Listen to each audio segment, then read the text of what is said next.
সাভারে কোরবানি হাটে গরু আসতে শুরু করেছে। নিরাপত্তার স্বার্থে সাভারে কোরবানির হাটগুলোতে বসানো হয়েছে সিসি ক্যামেরা। আইন শৃঙ্খলা বাহিনী তৎপরতার পাশাপাশি পরিদর্শন করছেন স্থানীয় সংসদ সদস্য। বিস্তারিত জানিয়েছেন সহকর্মী জাহিদ হাসান শাকিল।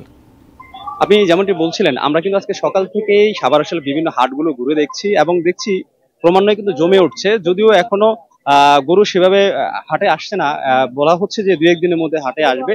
আর সাভারের পৌরসভায় হাট রয়েছে এবং আশুলিয়া বিশেষ করে হাটের সংখ্যা হচ্ছে 13টি। আমরা দেখছি প্রায় প্রতিটি হাটেই কিন্তু আইন শৃঙ্খলা বাহিনী সহ স্থানীয় সাংসদ যিনি আছেন তিনি কিন্তু তদারকি করছেন, মনিটরিং করছেন, নির্দেশনা দিচ্ছেন, বিভিন্ন বিষয় আসলে তিনি অবগত করছেন। আমরা একটু কথা বলে ধারণা দেওয়ার চেষ্টা করবো। এখানে আছেন স্থানীয় সাংসদ।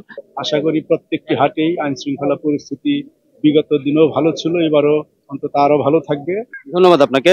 যেমনটি বলছিলেন স্থানীয় সংসদ সদস্য আসলে নিরাপত্তার বিষয়টি কিন্তু তারা জোর দিয়েছেন এবং পাশাপাশি আরেকটু বলে রাখি গরুর যে হাটের বিষয়ে আমরা দেখছি যে এখানে তুলনামূলক দেশি গরু অর্থাৎ ছোট মাঝারি গরুর চাহিদাই কিন্তু ক্রেতাদের মাঝে বেশি রয়েছে।